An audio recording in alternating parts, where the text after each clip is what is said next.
culture reference. Sorry.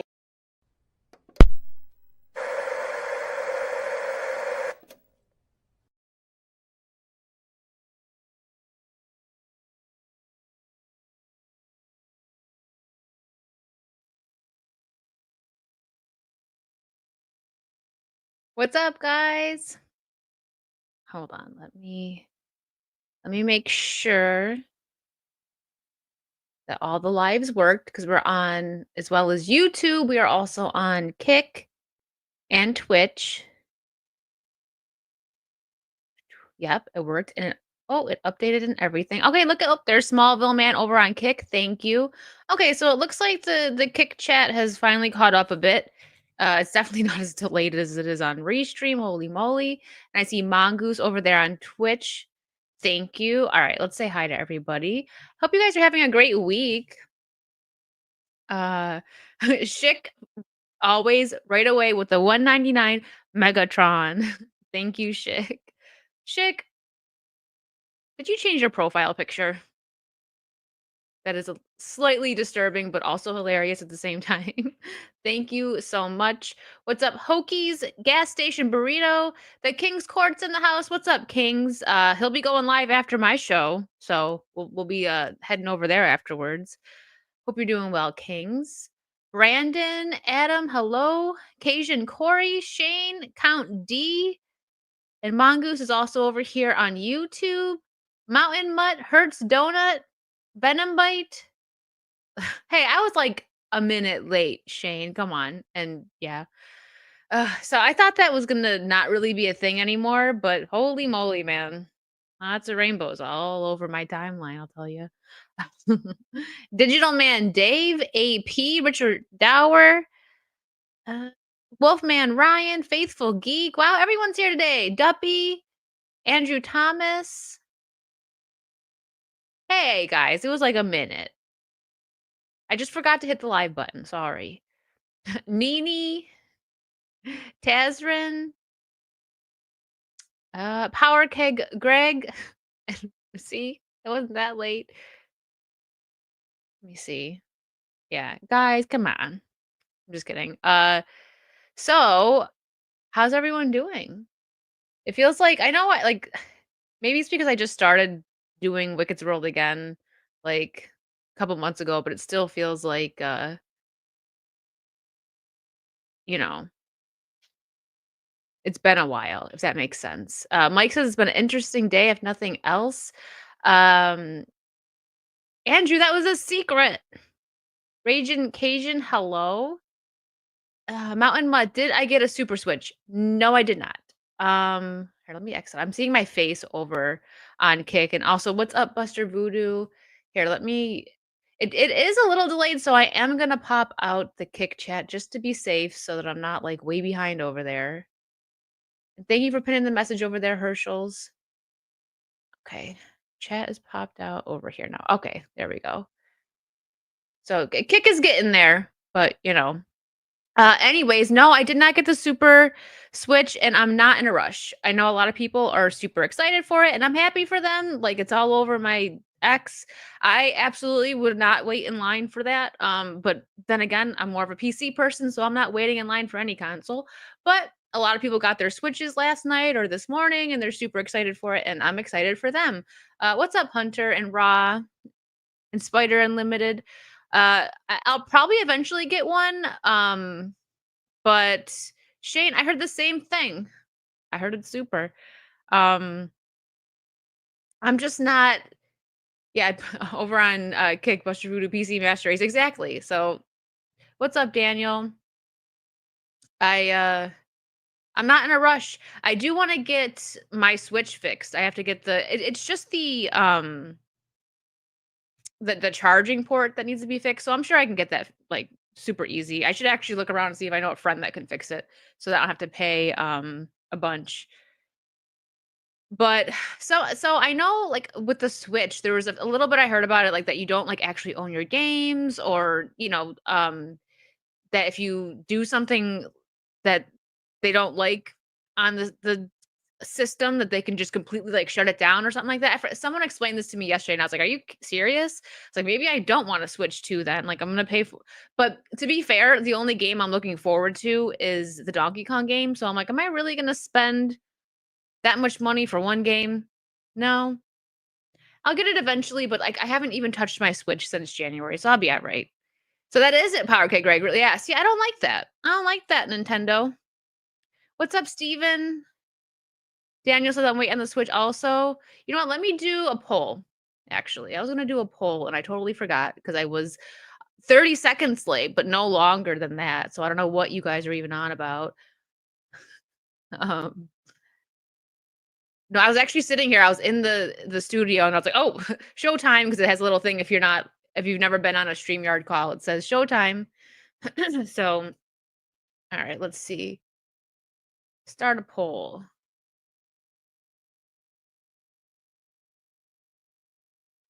Here, I got an idea.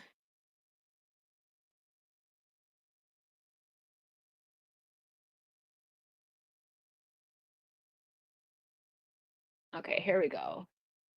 Did you buy a Switch 2? Oh my goodness, I put it in all caps. I'm super excited to ask you guys this question. I promise I'm professional. Hold on, I'm probably super low 'cause I'm away from my mic. Give me a second.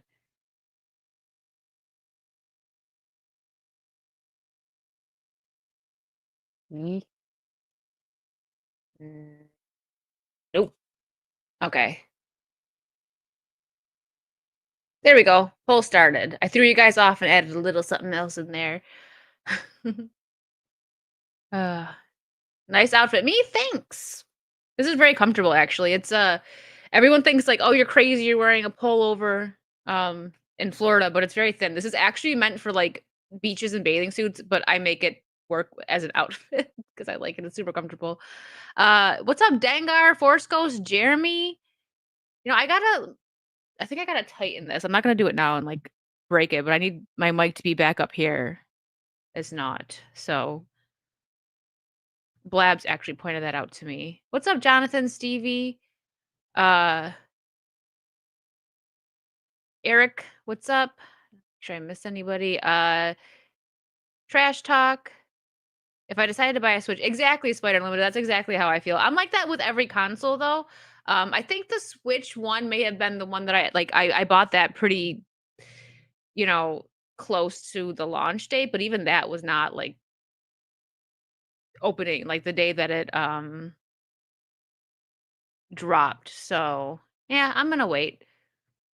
We'll see what the so far the poll says 90% of you. I'm sorry, that I didn't expect it to be that big of a stretch there.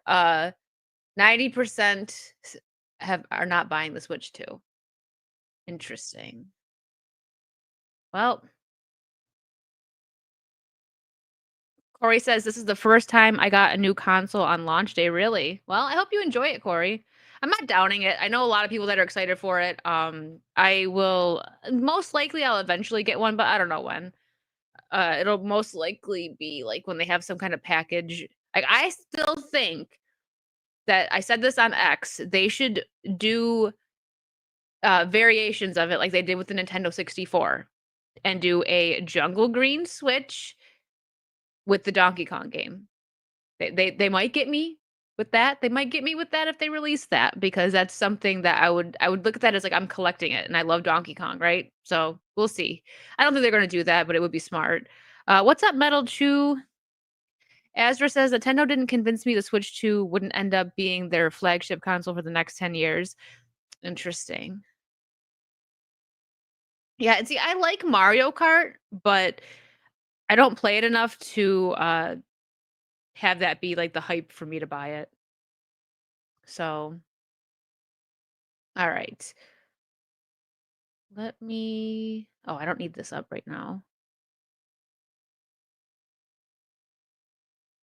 Okay. So, something that I didn't expect to talk about today. I'll just briefly breeze over it here and then we'll get into the pop culture stuff. But This is bugging me. I'm gonna have to, like, hold it up.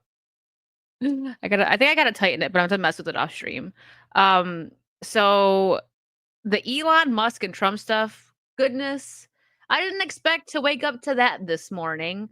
Um, my 2 cents on it, it's gonna be very short because I don't get political or even, I don't really do none of that on my streams. So but it's a very hot topic right now. My 2 cents on it is if if what Elon is saying is true, I gotta word it carefully because I don't know what's allowed on YouTube and what's not. But you guys know if you're on X right now, you know what's going on. Um, yeah, Shane, Elon's gone off the deep end. Exactly. So if what he's saying is true, which I don't believe that it is, at least not in the capacity that he's trying to make it seem like it is, like nefarious. Um, if he if it was true, why did he wait until they had a falling out to say something about it? Number 1, so that doesn't make him like a good person, right? Number 2, like I said, and I don't believe it, just to be clear on that. But it's if this is true, a publicity stunt, that's a fair point.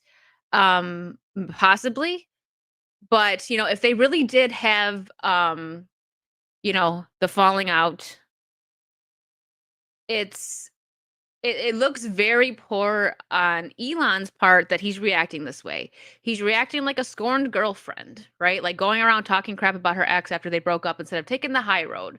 So I don't think it's a good business decision for him because say like he wants to end up mending things with Trump and they just had an argument and he's bugging out right now, right? And he did want to mend things. He burned that bridge. So it made me I wasn't like I wouldn't say that I had a bunch of respect for Elon. He makes a lot of sense sometimes. He has some good business ideas sometimes, but he's hit at fault sometimes. Doesn't have all the ideas aren't great, but he's human, right? Nobody's perfect. Uh, but this definitely dropped him down a bit where my respect for him has gone down a little bit because no matter what the situation really is, you keep it private. I don't respect when people throw their dirty laundry out there like that, especially big figures like this. It's very like Hollywood drama and you know what I'm saying? So yeah, that's what I have to say on it. Not much. I don't believe that what he's saying is true. I really think that he's just trying to stir the pot and make it seem like it you know, he's making it to try to seem like it was nefarious because it's not a secret that, Trump associated with those people, but that doesn't necessarily mean in the way that Elon is trying to make it look. You know what I'm saying? So, yeah, lost respect on that part because if he is seeming like, "Oh, I'm trying to blow the whistle," well, why did you wait until you got mad at him to do so? And that's it. That's all I gotta say on it. Hokies for 10, thank you so much. How is Steam any different than Nintendo? People buy games that they don't own because they need Steam to act as DRM, not Steam, no game. The one thing, the owner, I forget his name, but the owner of Steam, if he ever like passes, well, I mean, he will someday, but like when he's gone and whoever he passes the torch to, I'm gonna be really nervous for Steam games. I don't think he's gonna do anything drastic. Um, like take games away from people, but yeah, I see your point. But there's also like the difference between like if you have a PC and Steam is that they can make sure that you're I don't know exactly what it is. Someone in the chat could probably say it way better than me, but I was just informed of this the other day. That if you do something like maybe a mod or something on your Switch too, they can just like your system could just be null and void, like the whole system itself, not just the games. So I knew it. I used to know his name too, Nomsky. I can't remember. Uh is it? Let's look real quick. Who owns Steam?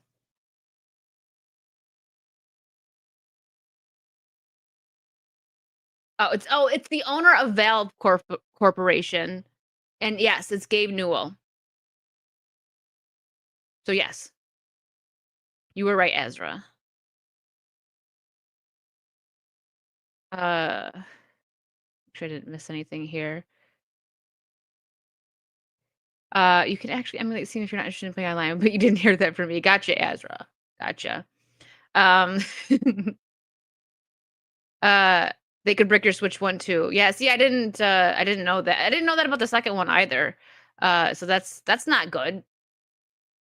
Hunter, yeah. And, Duppy gifted a membership. Thank you so much, Duppy. Hold on, we haven't let's play something fun.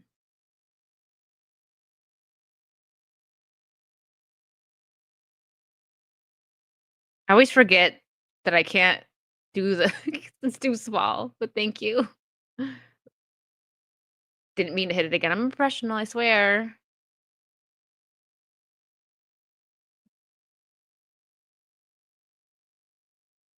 FaZe Mazza with a $5 super sticker.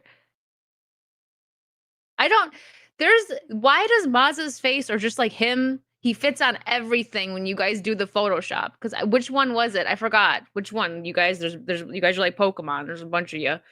But I forgot which one it was, but it was actually that person's face on Mazza and it fit as well. And I'm like, I don't know, man. Burn the passes. I would have bought a Switch too, but then I realized I didn't want one. Well, that's very fair. Also, how are you? Thank you for popping in and saying hello.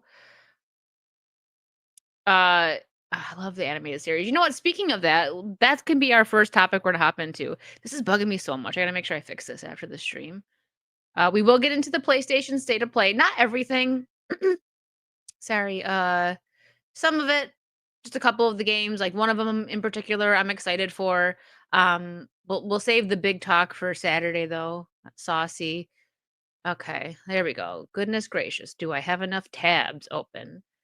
Uh, Hold on, there was something else I wanted to highlight and I missed it. Oops, I just skipped it. What's up, Ian? Yeah, before we completely leave the Elon talk, I offloaded my Tesla here just before they tanked because I sensed Elon was about to do something crazy.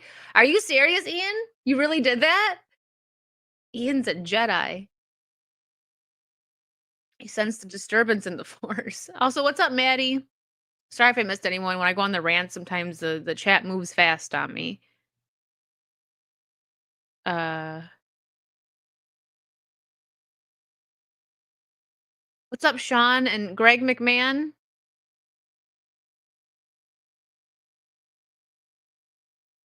But hey, good call, Ian. Okay, let's. All right, since we might as well just segue over to the Batman stuff. Mike Flanagan says his Clayface script is inspired by the Feat of Clay episodes in Batman the Animated Series. The two-parter knocked me out. The short answer is absolutely what it is inspired has inspired my script. I feel like they wrote that wrong. Um, so it's a Clayface movie and it's going to be animated. I didn't even know.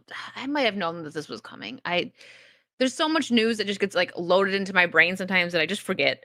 Uh, so Clayface movie inspired by a fan favorite Batman animated series story. Mike Flanagan sheds some light on his Clayface script and confirms he was inspired by the character's portrayal on Batman the Animated Series. In an interview with Comic Book to promote his new film, The Life of Chuck, out in select theaters June 6th and nationwide June 13th, so it's going to theaters as well. Hmm. The filmmaker discussed his work on the upcoming DC Universe movie, which drew from the two-part episode Feet of Clay. I remember those episodes. While Flanagan is passionate about Clayface and Batman, the animated series, he pointed out that the screenplay is going through some revisions. Hmm. He hopes the foundation he established is still intact when the film hits theaters. Now, who knows what they're going to do, especially the route that DC has been going. Uh, but I'm going to say that adding to the story isn't bad as long as they do, which that's actually perfect for the next topic that I want to get into. Talking about, taking properties and, adding to them or changing. So it's a two-part episode or two episodes from the series. They got to make it longer if they're doing a movie, right? But we will see what he does with it. You got to be careful. Also, let me bring the kick chat up again because it's going slow.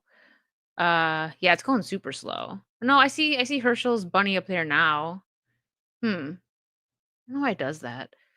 Sorry. Anyways, of course it was. I mean, this is the perfect story, Flanagan said when asked about his Batman the Animated Series inspirations. Feet of Clay, Ron Perlman to me, that's it. The two-parter knocked me out. The short answer is that is absolutely what inspired my script. That is the world I wanted to live in. Batman the Animated Series. When I was growing up as my Batman, as much as Michael Keaton was my Batman, the animated series really was my Batman. Okay. So let's see. We'll move forward a bit. See if he says anything else about it. He's just talking about those episodes. So previous reports detailing the Clayface movie story had parallels to Feet of Clay, as the film has been said to follow a B movie actor who takes the substance. I think I do remember that this was coming out now. A B-movie actor who takes a substance that turns him into Clayface in order to stay relevant. Flanagan's comments shed additional light on what he had in mind. His Clayface script probably wasn't a direct live-action adaptation of the Batman animated series episodes, but Feet of Clay gave him a strong foundation. There's repeating that. I get it. He liked the Feet of Clay. It was great. It was a good episode. Two-part episode. Um, yeah, it looks like it went through Herschel's. Okay. All right, so it's caught up. All right. So what are your guys' thoughts on it? Do you think it's gonna be any good? Is it animated? I don't think it is. Ron never changes. Oh my gosh. I could never, I will never get that weird video out of my head that he did in his backyard, was like threatening people or whatever it was. Like I checked out. I was just like, "Whoa."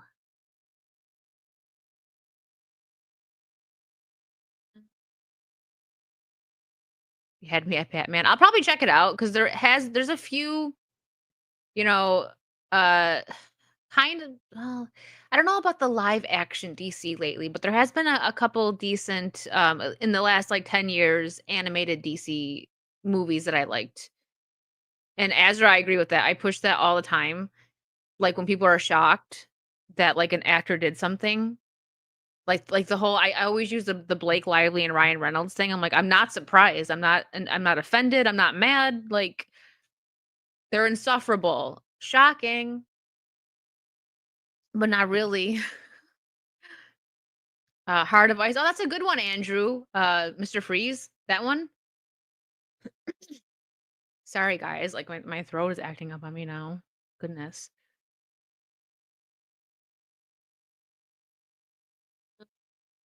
Mike Noss has been a member for 2 months. Thank you. Which Batman the Anime series take did you like more? The classic retro style or the neo modern style change up for the new Batman Adventures? Oh, the retro one all the way. I didn't mind the new Batman Adventures, and I also really liked uh, Batman Beyond. Terry McGinnis, great. What's up, Wiley? Um, but yeah, the retro one, hands down. Yeah, Batman does have a lot of cool villains. I think so. When people ask me, like, are you more Marvel? This was easier to answer when they were actually giving us good stories. But am I more Marvel or DC? And my answer was always, and I'll stick to this now, still, even though we're getting crap lately. Probably Marvel more. But the thing is, the villains on DC comics, great. The women on DC, great, and then for Marvel, like Spider-Man and the guys, right? But there was also good villains. I'm not saying that either or had worse, um, but just the villains and the women of DC, my favorite. Thank you, Herschels, for dropping the History of Pirates link. Just a heads up that there actually will be no Patches and Rum podcast this week, but they will be back next week. I unfortunately am gonna have to miss that episode though, but the boys will be back doing the Patches and Rum next Friday. What's up, Saw? Oh, you're down in Nashville for the Country Music Award Fest? Oh, I hope you have a good time. Hopefully my power doesn't go out. It's starting to storm here. It's hurricane season over here, so on the plus side, there's no sun shining on my nose.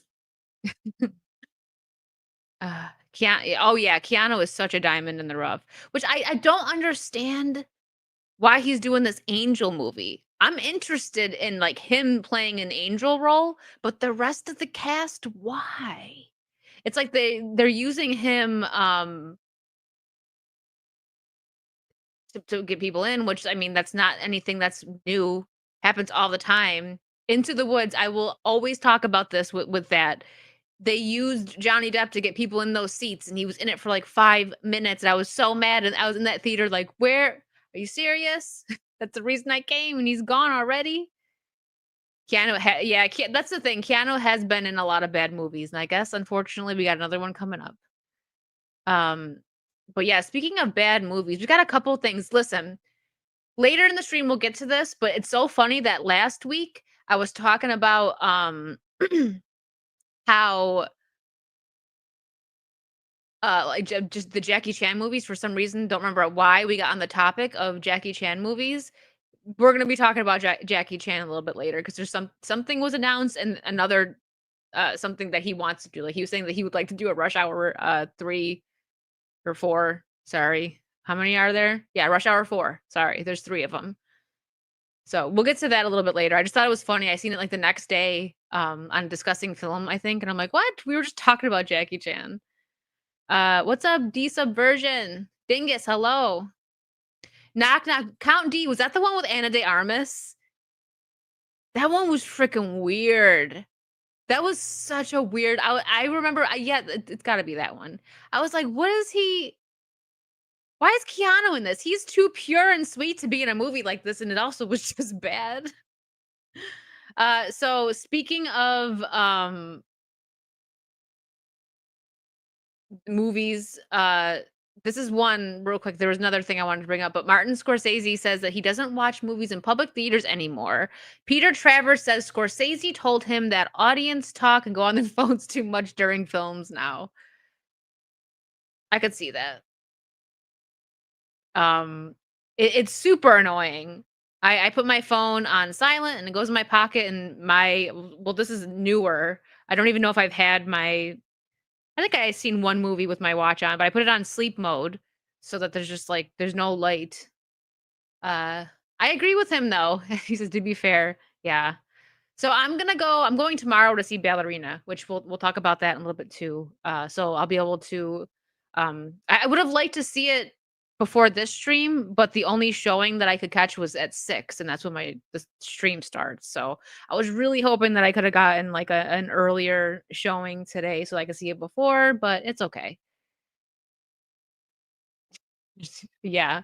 Um, yeah, that I actually didn't mean to click on the Martin Scorsese thing, but it goes with it. I was gonna click on this one.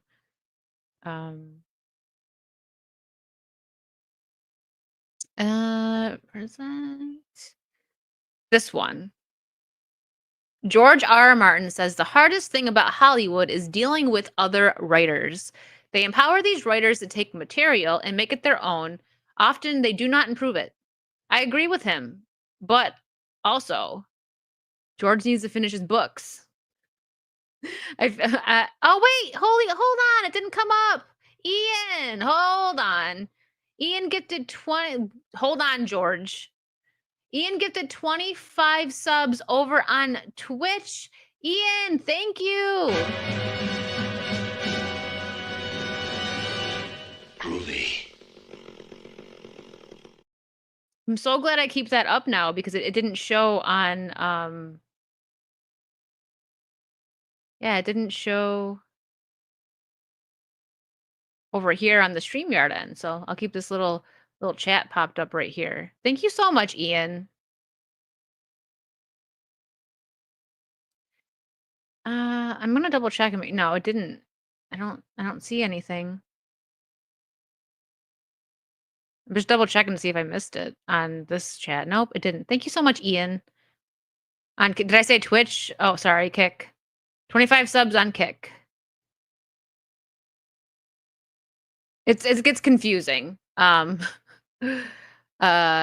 yeah, I agree with him, but he'll die before he finishes his book. What's up, John Monkey? Time's on George's side, yeah. I do agree though because we're seeing it done. I mean, not even where they're re what like they're doing reboots and remasters and all that, whatever, revivals, not remasters, sorry. But we're also seeing Star Wars as a big example where they're taking properties and they're changing the lore, the stories that we grew up with, which is stupid. But I just think I don't to me, Disney Star Wars is not canon with the Star Wars that I grew up with and that my mom grew up with, like, right? Like, it's just not. And that's how I'm gonna look at, the Buffy stuff. Like, I'm so if it's good, I will be very happy. But it's just they went on for 7 seasons, and the last 2 seasons were really funky. As that being my favorite show, I can but I'm gonna be honest, not gonna pretend like it was perfect. There was a lot of weird stuff that happened in season 6 and 7 on Buffy. I do like the overall ending though, when it's just like they wrapped it up. So I know what they're doing. They're keeping Sarah Michelle Gellar on for now, and she's gonna become like like a watcher that's gonna bring the next Slayer, even though there's like infinite Slayers right now. But I mean, they're gonna do something to probably change that. I don't know. It's not in Joss Whedon's hands anymore though, so that makes me extremely nervous. Like you're taking it that's what happened with George Lucas. They took his baby and they ruined it. So that's what's going to happen with Buffy, unfortunately. Like I want yeah, I agree with that, Shane. There was good moments in in 6 and 7, but if Buffy having a it was a weird direction. Uh What's up, JB? Lots of weird things happened in Buffy from seasons 4 to 7. Though thought season 5 was probably the best out of them. I can agree with that, JB. People gave season 5 a lot of hate because of the whole Dawn thing, but like once, you know, it fit into the story. The ending, if they would have ended Buffy with season 5, that would have been great. And then nobody would be talking crap about 6 and 7, right? But Joss had the vision, right, that he was gonna end it the way he did, but he decided to be very dramatic when he left when they got canceled on the WB on season 5. So they had that very dramatic, wonderful, tear-jerking, dramatic season finale for 5, and then it just went bonkers. Um, it went bonkers with season 6 and 7. But yeah, I mean 4 was a weird direction as well because they went from like, the high school, they had to pretty much change the direction of the entire show because she wasn't in high school anymore. And, they had to like grow her up and it was a bumpy it was bumpy. I'll just say that. Um, but yeah, I agree with George on that one. But finish your book, George. Justin Martins for 5, thank you so much. To this very day, the pool on the Titanic is still filled with water. Let that sink in. Wait, are you serious, Justin? Don't you? Are you're gonna make me look that up? You're gonna make me look that up right now.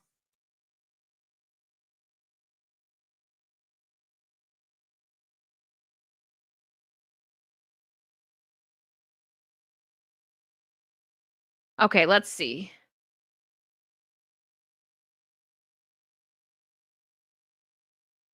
It's too late. It's a dad joke. I thought there was gonna be somewhere. I know the Titanic is underwater, but I thought that there was like there actually is an explanation for it about the base of the pool being cracked. It doesn't even say anything about it being a dad joke. I know it's underwater, but I thought there was like never mind. In my head, it made sense. I'm like, what's the conspiracy that I'm missing here? Thanks. Listen, how many times have I told you guys that I'm half retarded? Uh, but I love that I looked it up and Google actually had an explanation for it about there being a crack. So Google is just as gullible as me. Uh, do I wear contacts? Yes, I am blind. So if you see me without my glasses, I have contacts in. Okay, let's see. Moving on. Let's do state of play. And we're gonna start with this. I bookmarked this last night because when it was announced, um, I'll keep it muted because I don't know about like copyright with the songs on this. Blue Eyed Scorpio for 199 says, "Don't worry, that was adorable." Well, thank you. I feel a little bit better now. uh, uh, thank you, Chris, for trying to make me feel better. We don't know the condition of Titanic's pool since it's behind a sealed watertight door that has been closed since the night of the sinking. Exactly. Like, it could still be the water in there from when it sunk. You don't know. What's up, Donna Hall? Deranged lunatic. Hello. Was it super delayed? I feel like the chats have been a bit delayed lately. Um, because I'm like on to another topic and you guys are talking about something else like that I was like talking about a few minutes ago sometimes. So I think there's a slight like a minute delay or so. All right.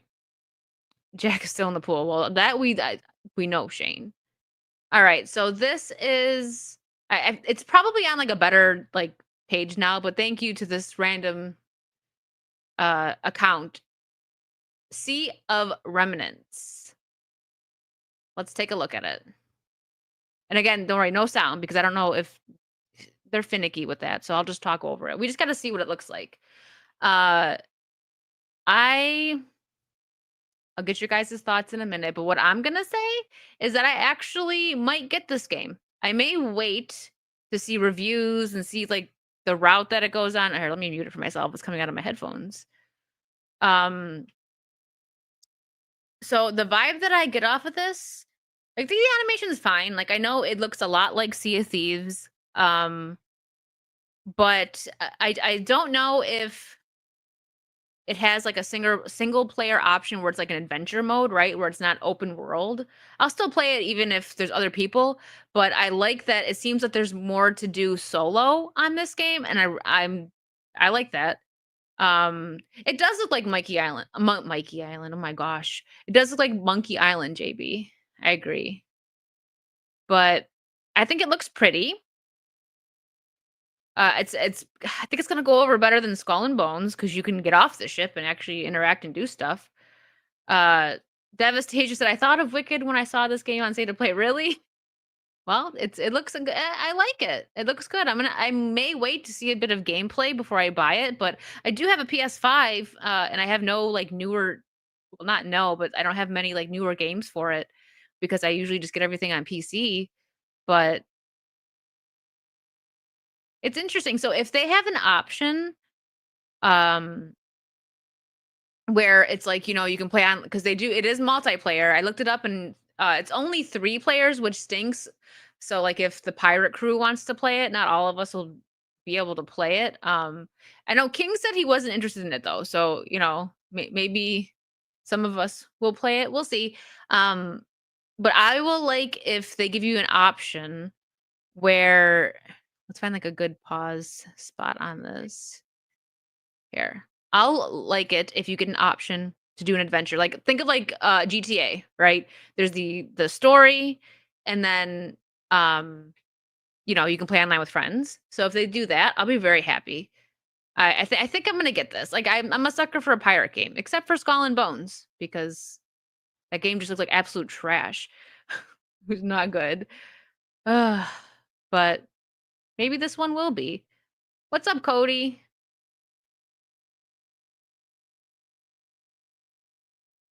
Is Mike here? What's going on in my chat? I don't see him. Mike, are you here? Oh, you're saying the monkey thing. Never mind. Pokies. So this one I didn't see every single game. I was watching a bit of Vara's stream last night, and this was one of the games I saw. And then I seen a few more on Twitter. So let's get to those. Sorry, I'm tired today, guys. I usually have tea or coffee before a stream to like pep me up, but I want to sleep tonight, so I decided not to. It's the weather. Like I said, it's rainy hurricane season right now in Florida. So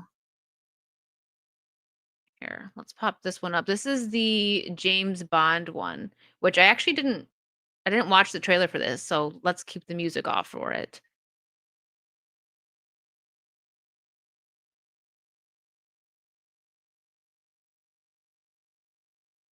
Amazon. Actually, hold on, maybe I can.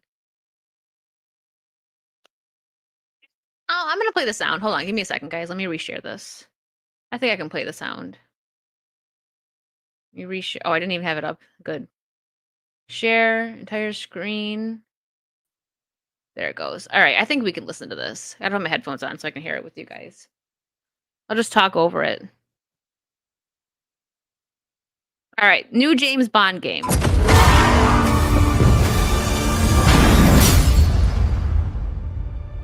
His parents cut their own rope to save him. He watched them fall, then found his way off that mountain. He was 11 years old. He then started a grand tour of every major boarding school in Britain. Always at the top of his class. Always at odds with authority, same thing in the Navy. His superiors all praise his instincts. And they're all in need of early retirement. Nobody knows what to do with him, Mom. No, and I suspect he feels the same way. But what he did in Iceland... What he did in Iceland was insubordination. It was ill-disciplined, utterly reckless. He only survived thanks to blind luck. Give me one good reason to put him in the program, Mom. I think you just covered them all, Greenway. It's really quite simple. Bond is a bullet without a target. Let's give him one.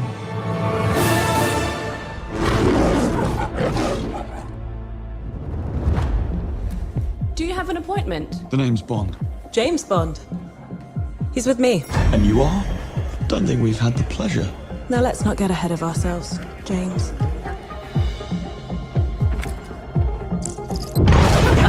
So you shouldn't have.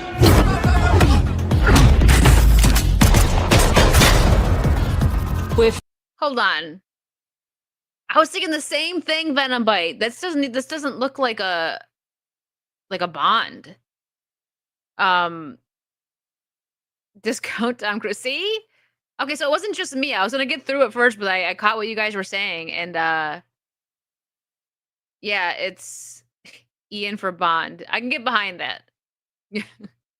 Also, real quick, Ian, thank you for the 50 pounds, June Bond. Oh no, yeah, it does kind of look like Tom Holland, but like actually a little more muscular than him. This is Bond before he's Bond, really. So it's before he's like really into it. This is definitely trash talk. I agree that this is giving a little bit of Uncharted vibes, but that's not a bad thing. I like the Uncharted games. I mean, if it was Naughty Dog, that'd be a problem, but all right, let's finish it. Sorry, guys. Facing a situation of the utmost delicacy, I need all my pieces on the board. 009 is a master manipulator. Whatever the endgame is, we won't see it coming.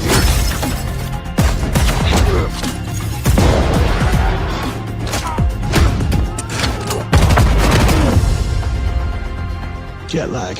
Gets me every time. She's not your friend, Bond. She's an asset. With respect, Mom. To hell with that.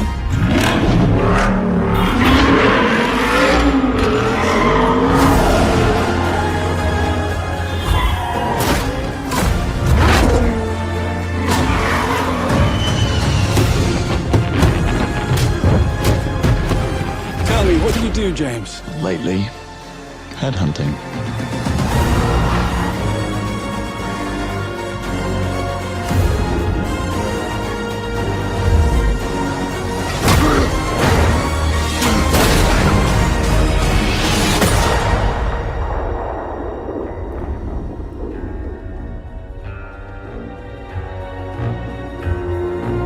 All right, well, that's probably where I should mute it because it's starting with the Bond music. Suppose this is another teachable moment. Hey, that's in Florida. Huh. Okay, so thoughts. He definitely looks yeah, you know what, Bill, exactly. I might want to give it a try. I gotta send this to Capable Gentleman and see what he thinks. He's a big Bond guy. Wonder if he'll get this. We should, you know what? I should tell him, but you gotta get it and you gotta do a solo stream and you gotta play the entire game. Make him do it. We'll bully him into doing it, chat. Um but yeah, I agree with Bill. I'll wait for it to go on sale. I think he looks a lot more like Ethan from Mission Impossible. Uh, I want to know what you guys think about this because this is like I guess this is an argument. Do you prefer Ethan from Mission Impossible or just James Bond? It doesn't matter which James Bond because there's so many of them. I like James Bond more. Nathan Drake prequel. So he's supposed to be younger. I get that, but it's just I don't know. This face isn't the face and the style and everything's not giving me Bond, but I get it. Okay, it's a prequel. It's before he's shaken not stirred. James Bond. What's up, Americus? Sean Connery Bond, James Bond all day, just James Bond. Bond, Goldeneye, Bond for sure. James is a classic and he was first. Bond all day. Bond, Connery. I prefer Mr. Bean. Well, you know what? That is a hot take, Blue Eyed Scorpio, but it's not a bad one either.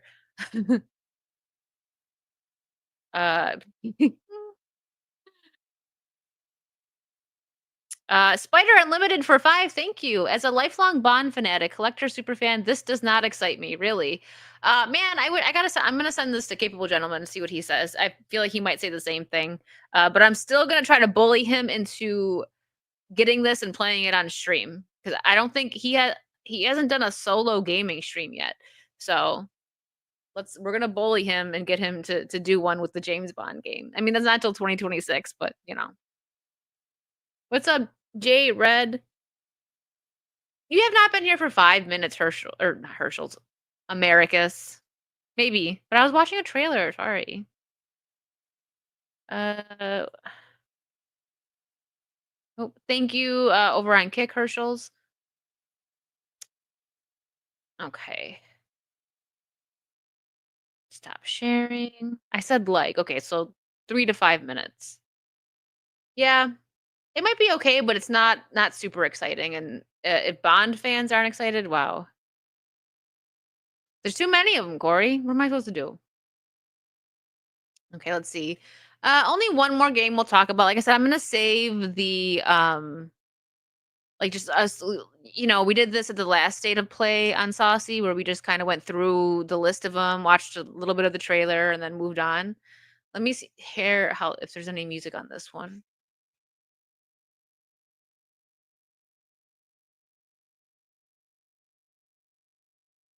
This is probably okay.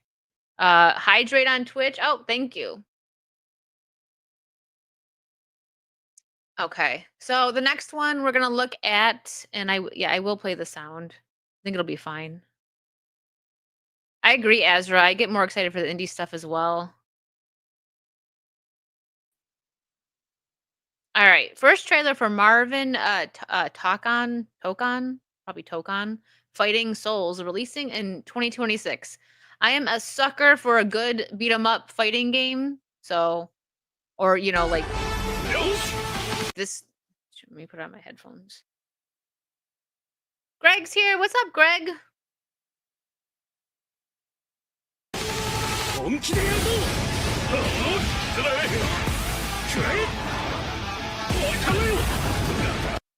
This kind of reminds me of the Dragon Ball Z games. My brother loves the Dragon Ball Z game, so I've seen quite a bit of gameplay of those games. That's given that vibe.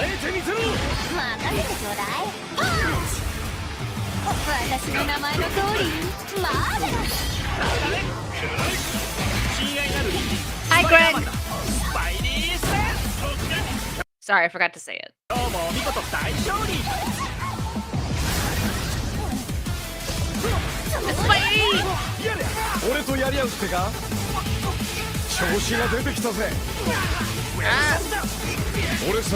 Kinda like it.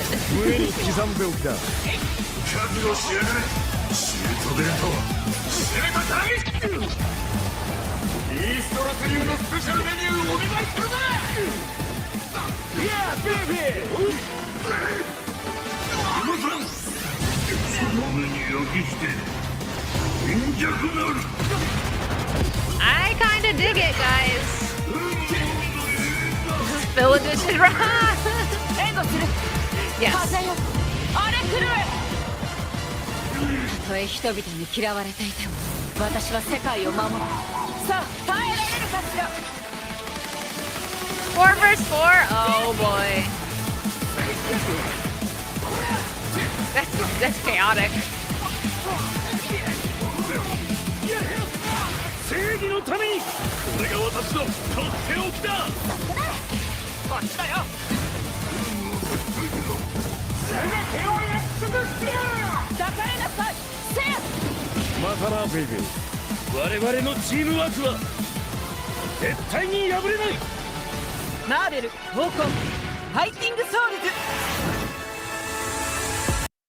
All right, we'll pause it there. I think that it looks pretty good, actually. And if we see more gameplay and it turns out to be good, I'll get it.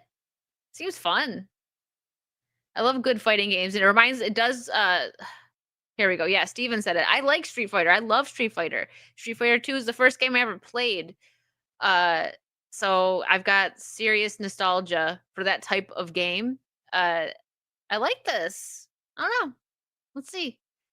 It's been a while. I should play when I get my retro tank, which will be soon. I wanted to get all settled in, and I actually need to get like a stand because I don't like having clutter. So I need to make sure all my consoles and stuff are stacked properly. But when I get the retro tank, I am absolutely playing Street Fighter 2 on the Super Nintendo and Hook. Don't worry, a few people in here have been yelling at me about Hook, and no, I have not played it because I'm waiting to let you guys see my reaction to it. I haven't played it, so I got to get some more Super Nintendo games, and there will be retro streams coming very soon. As soon as I get that retro tank, I gotta order it. Tink, not twink, Americus. Clean out your ears. All right, so what do you guys think of this? I see a few of you in the chat saying it looks pretty good so far. I prefer this over some of the other crap they're putting out now. So like that weird game with what's her name? I forgot her name. She's the one that's already trying to start stuff. Like playing the victim. With the shaved head, that weird game that doesn't look good. Oh, absolutely, Bill. I tried playing The Lion King on PC and Aladdin. Both of those, I will get them. Two of my favorite. Ian. Two of my favorite games. So I'll definitely be getting those. Ian says Retro Twink is the new James Bond. Yep, that's who I meant, Brandon.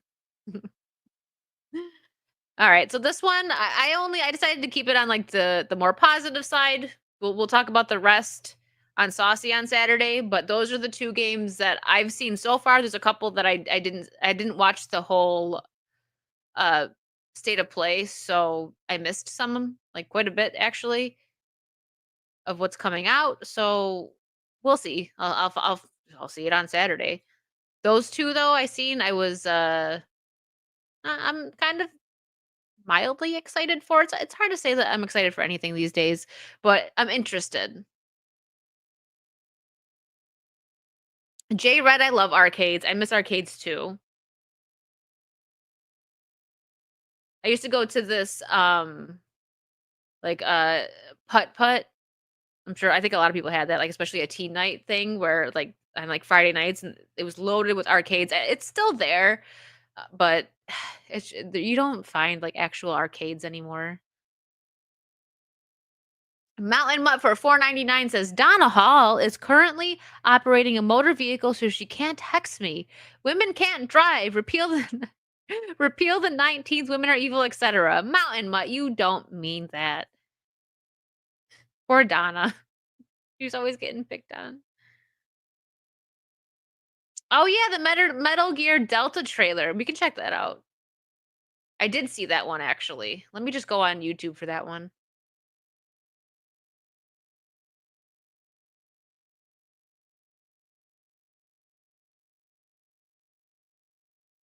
They had the girl sing it. The Snake Eater song. She redid it.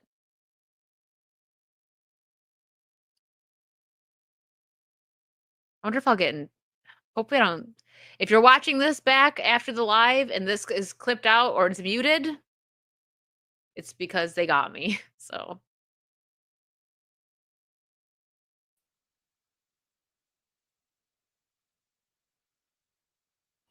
Patrol here. We have evidence of an enemy intruder. Commence alert formation. Acknowledged. Sending reinforcements. Use extra caution. That guy? No, he's close. Where did he go? We've lost sight of the enemy. Find him. Thanks for reminding me of this one. Enemy position unknown. Loading like this? It's a revolution. All right, Commander. Good, baby. Take this! Here comes another one! You won't get away from me! Time for you to taste some real pain. What's the matter? I'm over here. Go back to your own world.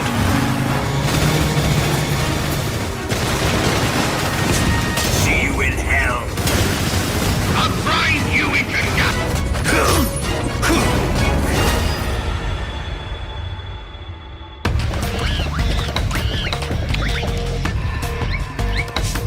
Okay, that threw me off. Gotcha! Gotcha! What? That? I don't remember that from the original games. Okay, so I seen a different trailer. They were playing she was singing the Snake Eater song. But then again, I didn't just point out I haven't played all of the Metal Gear games. I had friends that were like completely obsessed with the game. And so I know the story and everything, and I think it's a beautiful story. One of my friends, a couple of them actually, now I know, but one graduated as a game developer, and this game was one of their, the reasons they got into it, right? So I actually got David Hayter, which I think a lot of people do this for Metal Gear fans, but David Hayter, that app, I always forget what the heck it's called, where you can have them send a message. And it was really nice. Had him send a message to my friend, and he even said, like, maybe I'll see you in the game development world one day. Cameo. Yeah, thank you. Oh, that's awesome, Corey. Yeah, speaking of that, I'm going to wait, because I don't know if Raider is in the chat, but I wanted to try and go to the Dallas Fan Expo this year. I was going to go just for a day because it's hard to get away, and just it's a lot. Trips are expensive, but I was going to try to come for one day, and I wanted to meet Rob Schneider, and I couldn't, but Raider was very nice. I'll post it at some point because he just mailed it to me, but he got Rob's autograph for me and had him send me a little message, and I was like, which is really nice because my weekend was a little funky this past weekend. So that was something that really really cheered me up. So shout out Raider. I don't know if he's in the chat. He might be lurking, but I'll post it. It was very nice that he did that for me, and I appreciate it.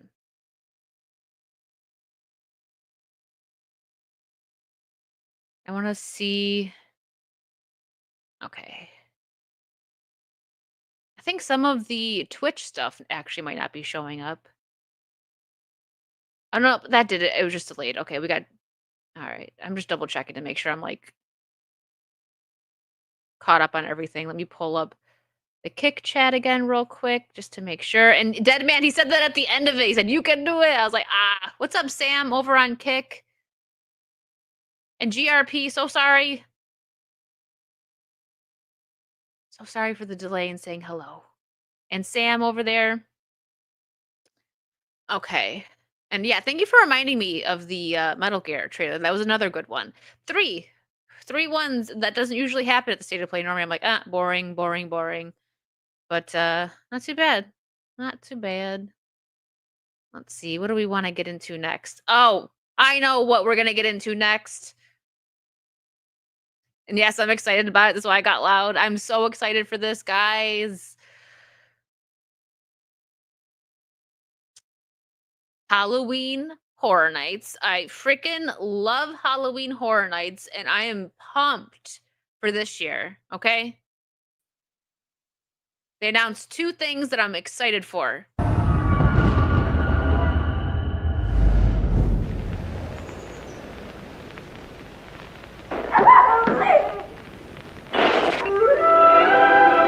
Good evening, citizen. If you're just tuning in, you're in for a treat. Our friends at Vault-Tec are showcasing a revolutionary new experience, unlike anything you've seen before. Don't take it from us. Hear it straight from one of our special volunteers. Live the horror you love to watch at Universal Halloween Horror Nights, featuring Fallout and more.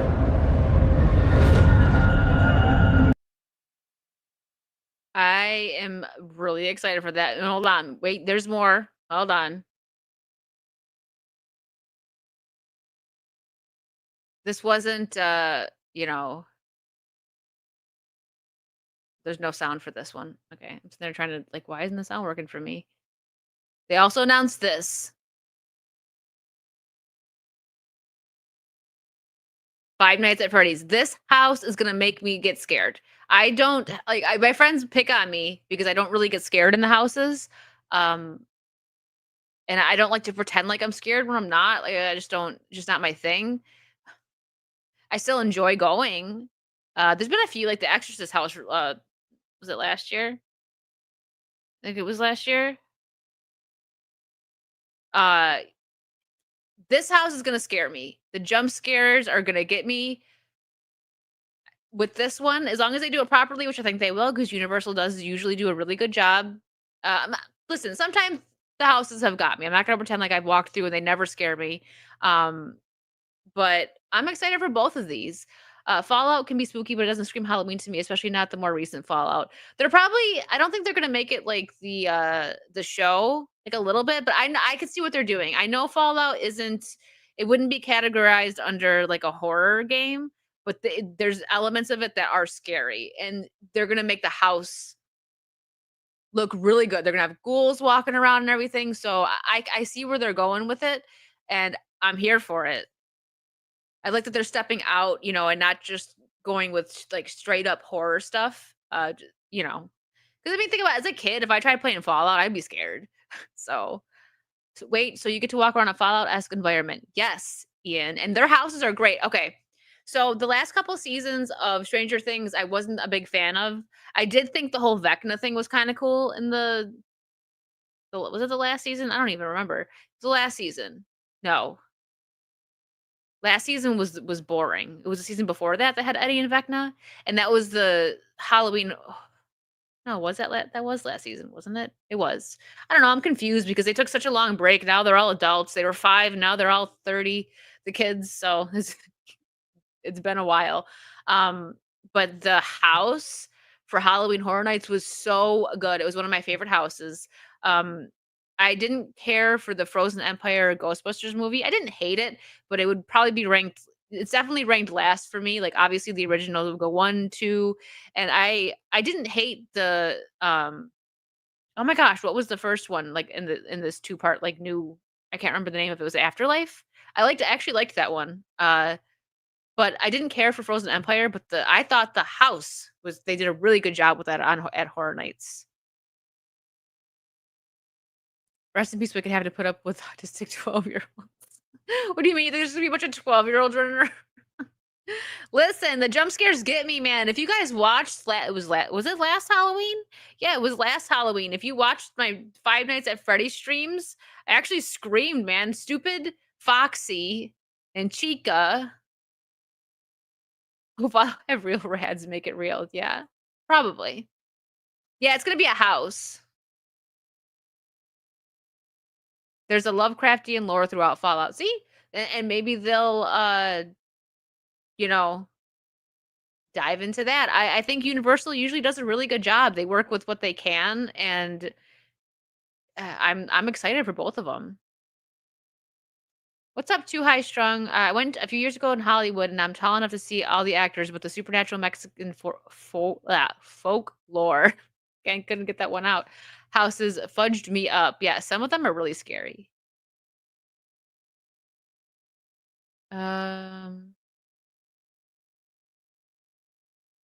Yeah, Too High Strong. Afterlife Harold saying his goodbye got me. Ian remembers. Oh wait, Chica. She's just sitting in the corner. She was such a little creep, man. Just in the corner, like half of her, like smiling at me. I'm like, "Go to sleep. Get away from me." Donna Hall for 5. Donna, she says, "Crack kills. I plan to sit on Mountain Mud until he turns blue." I don't know what you mean by that, Donna, but I'll let I think that oh, wait, never mind. I think there's a super chat conversation possibly going on here. Hold on. Wait, what? Spider Unlimited for 5. We had Barcade back in New York City pre-COVID. They brought in all the old arcades and served alcohol. Only had to bring quarters if you wanted. Ah, that's awesome. That sounds a lot of fun. Um, back in Buffalo, actually, if you've seen the vlog, this was like one of the first times me and X-Ray really hung out a couple of years ago. We went to this really cute arcade in Buffalo.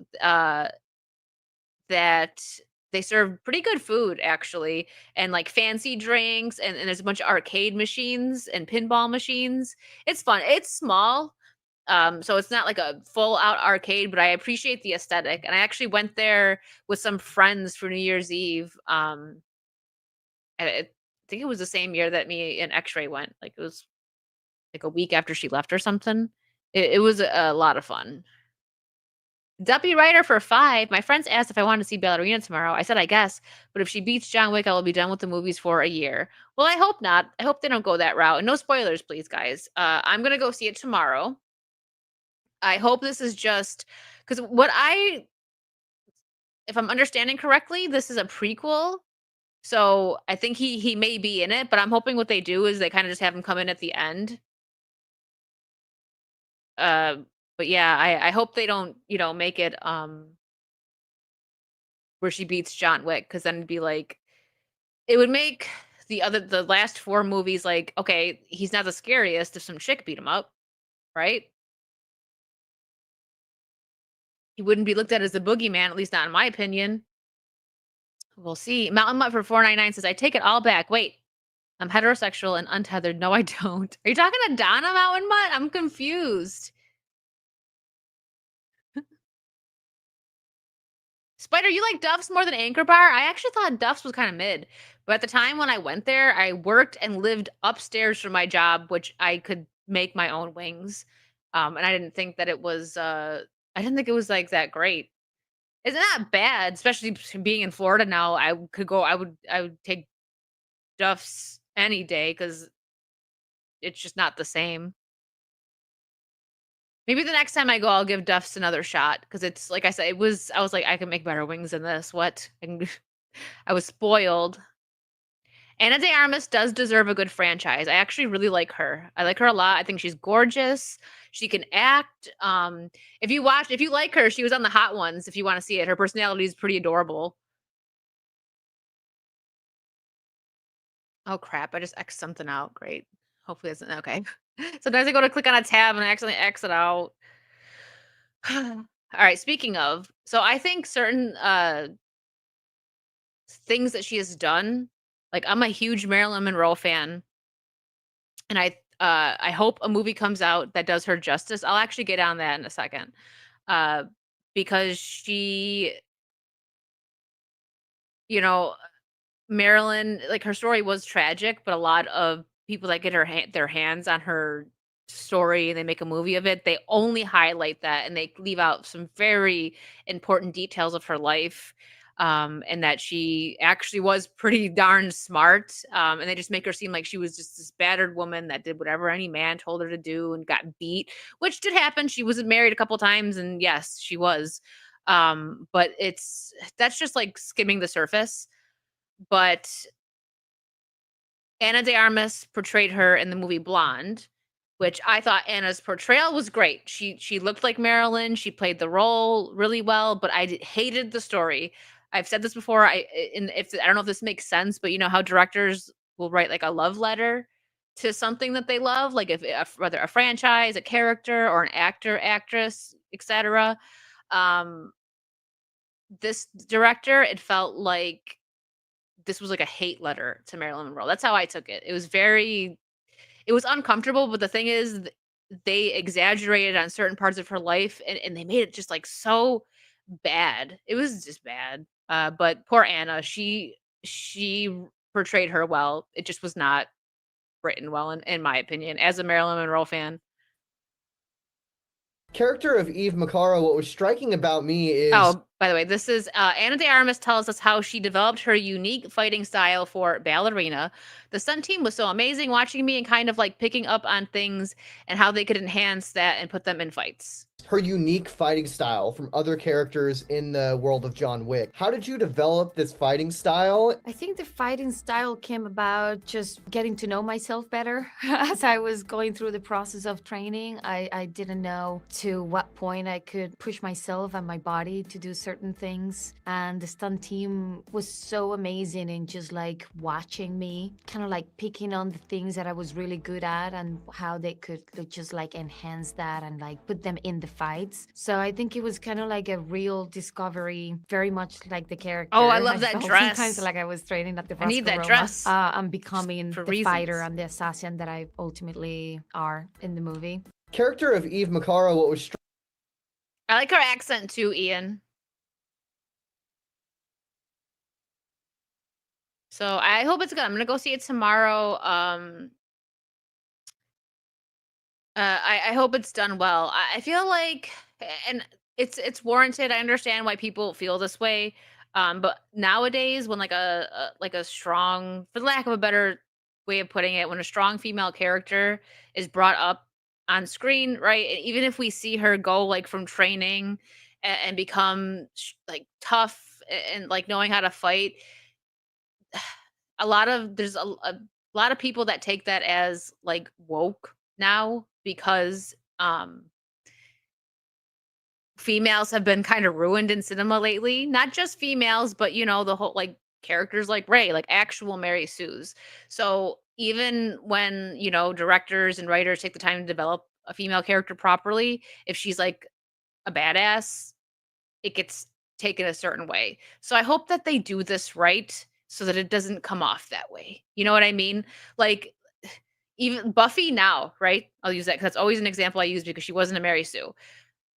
Back then, it was accepted, everyone liked it. If they did the same exact thing that they did with Buffy in the 90s, early 2000s, and they brought that in now, people would hate it. They would say, "Oh, Mary Sue because she's a woman that can fight and is strong and she's stronger than men and these demons and stuff." So, I hope they do this right. I am looking forward to this movie. And yeah, good point, Herschel's like Buffy had de-empower training, but I'm still saying the way um you know movies have been made lately, that's what would happen. Yeah, JB gets what I'm saying. People would cry woke if Buffy came out today, honestly. They would. And I understand why, because of how badly women characters have been being written. But I keep an open mind because I don't want to get pushed that far to where I don't like a good character just because she's female or just because, you know, whatever. We'll see. Please be good, Ballerina. Please be good. I'm actually gonna go to the theater to see this tomorrow, so I hope it's good. What's up, Basket City? But the same argument was made for now. This is more for the ladies in the chat because I know some guys have probably seen Legally Blonde. If that movie came out now, it would not be like even the girls would not take it the way they did then. They'd be like, nope. Really, they're making her like she's overcoming a strong white man, and yeah. So I'm going into this movie with an open mind. Uh, if it comes out that they make her like I guess a Mary Sue, and they don't show like any development for her character, and she just comes out and she's beating up men and stuff, then no. New Type says Buffy was a Mary Sue in fighting, but with her vulnerability and personal life, the character worked. I disagree with that because for me, and what I think the actual definition of what people call a Mary Sue is people like Rey from Star Wars. You don't show her like training or how she got to where she's at. She could just fly the Millennium Falcon effortlessly without even like practicing. Buffy, time and time again, even with fighting, we see her train to become better. When she first starts, she messes up a lot. She drops like the steak. She, tries to get up and she's like, oh, and she's like she's kind of helpless, but she's stronger because she has the demon strength in her that's like, magically been put into her. But I disagree with that because they do show Buffy train. Um, and she had, the Scoobies that saved her even when like the episode when she was sick. And she would have gotten killed by Angel in that episode if her friends didn't come save her. Um, but yeah, because like for me, a definition of Mary Sue, just liked and loved by everyone, strong for no reason. They don't show any backstory. They don't show any character development, any training and build up. So that's why I disagree with that on all fronts with Buffy, because they showed her development with everything. What's up, OG? Yeah, see, JB gets it. Buffy was not a Mary Sue. She got her butt saved all the time.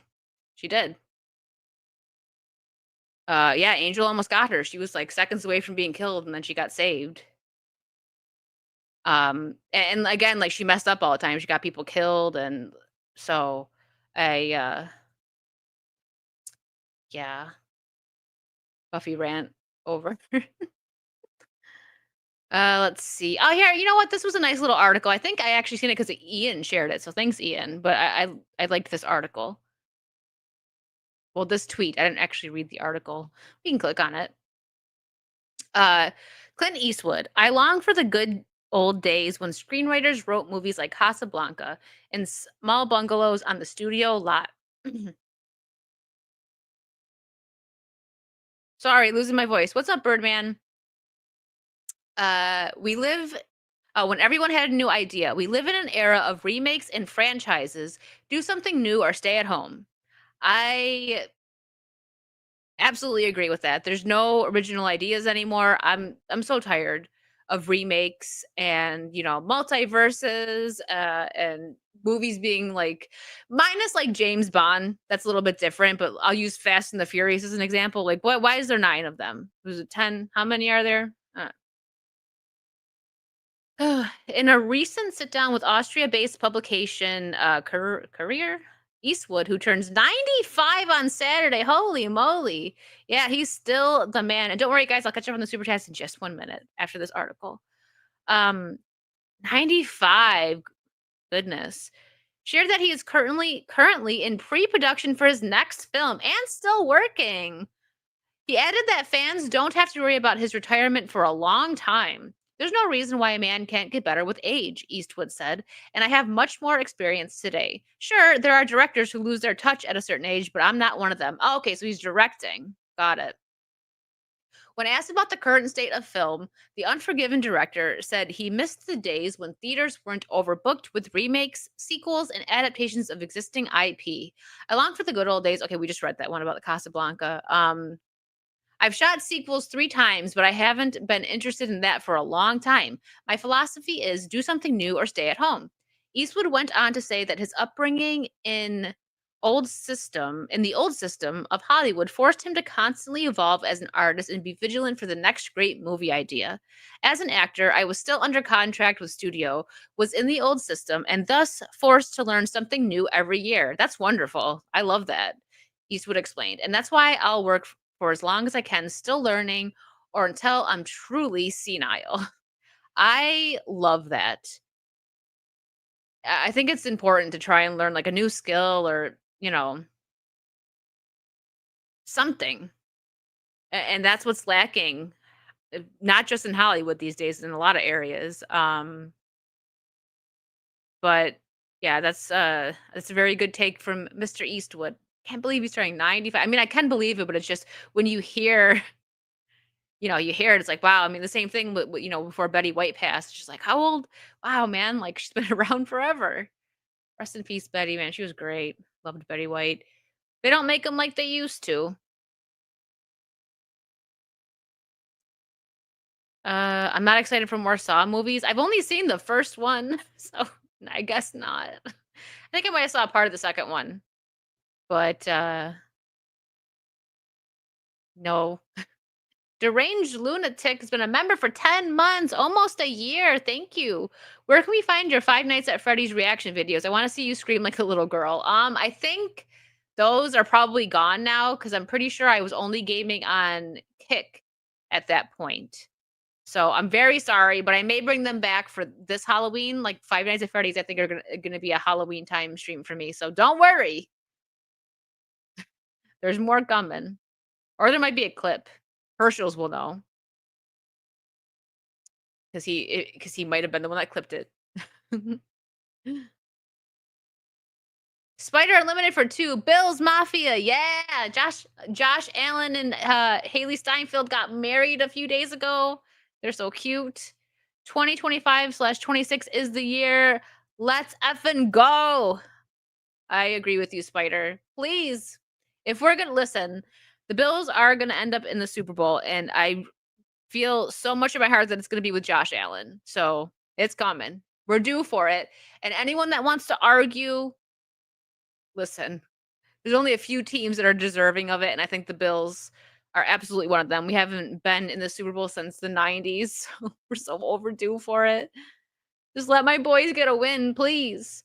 And for the love of God, Kansas City, please, no. No, not this year. I can't take another Kansas City Super Bowl.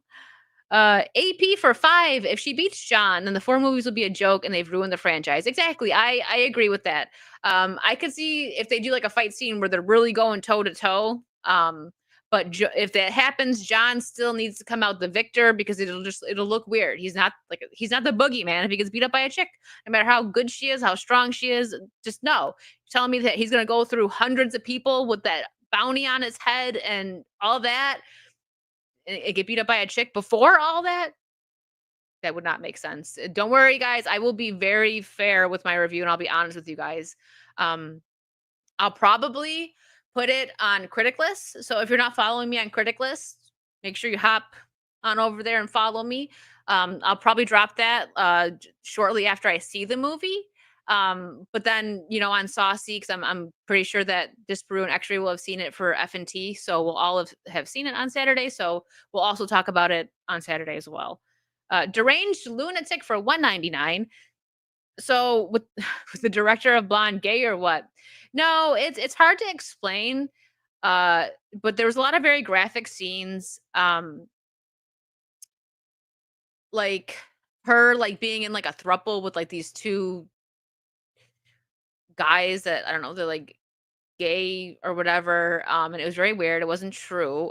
Christian Rocker, what's up? Greg, you take that back.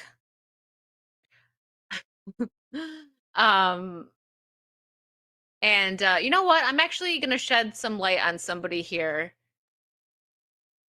that I really enjoy her content. She is a big Marilyn Monroe like history buff. A lot that I've learned about Marilyn was actually through her. And she has been pushing to get a movie made for a long time. Research, there it is. And I'm just gonna show you guys a little bit of it here. Let me see. Not like of the movie, but it's extremely small, and I'm all for pushing independent creators. So here, I'll just share their. It's a very new Instagram page, so there's not that many followers. But I've been watching this this creator, Jessica Ville. She's this one right here. She does cosplay. She's great. Like I've actually learned how to do my Lydia Dietz cosplay. I followed her tutorial on that one. She's great. But she actually did a podcast, which I'll highlight that in a second, talking like kind of debunking the Blonde movie. So these people are all working on a film called Becoming Her, and it's the real story behind one of the world's most famous faces told using her own words, like her journals and stuff. So yes, I'm behind this. She's been talking about it for years. Let me see. This is her, Jay Bunzy. I want to see. She's cool. She's like her aesthetic is great. She likes horror stuff, retro stuff. So that's how I found her. She doesn't have her YouTube. on here. Well,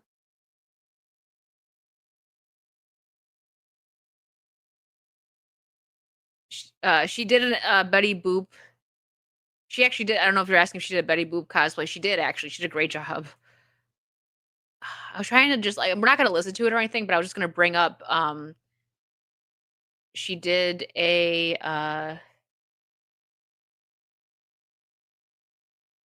like an hour long like podcast episode talking about Marilyn. Let's see if I can find it. She's not. I like her because she's not afraid to talk about things that people don't want to talk about. Like she kind of knows the Jackson family, and she's gotten like into that whole like debunking all the documentaries that have come out about Michael and stuff.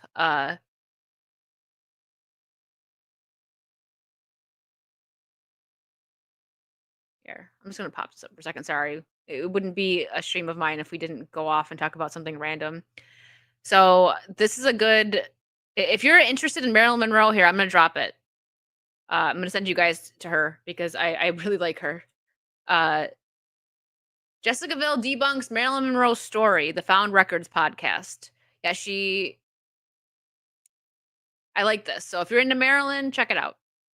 I feel like besides some of these like podcasts and stuff, she's definitely more of like let's say influencer content creator for the girlies because she does makeup and stuff.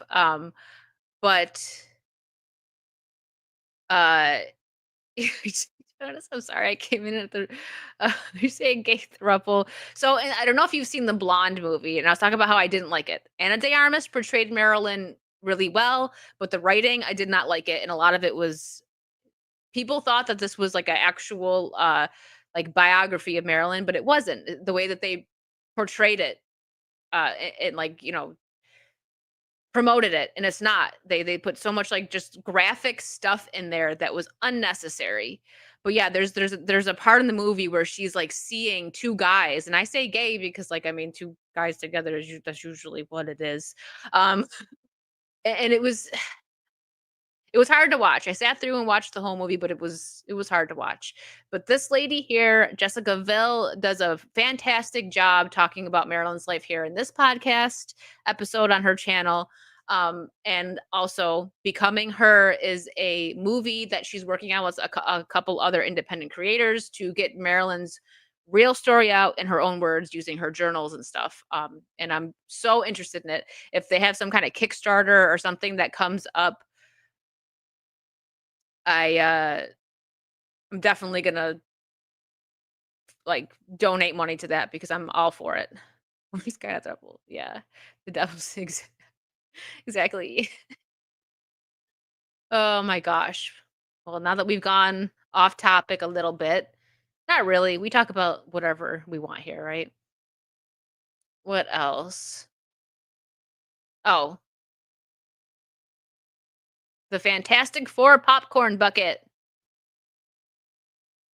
Are you guys excited?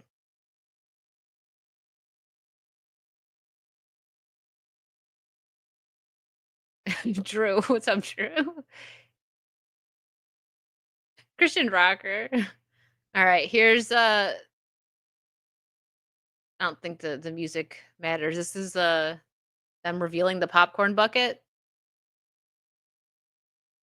That's boring. Is it really that they said 17.5 inches tall? Wait.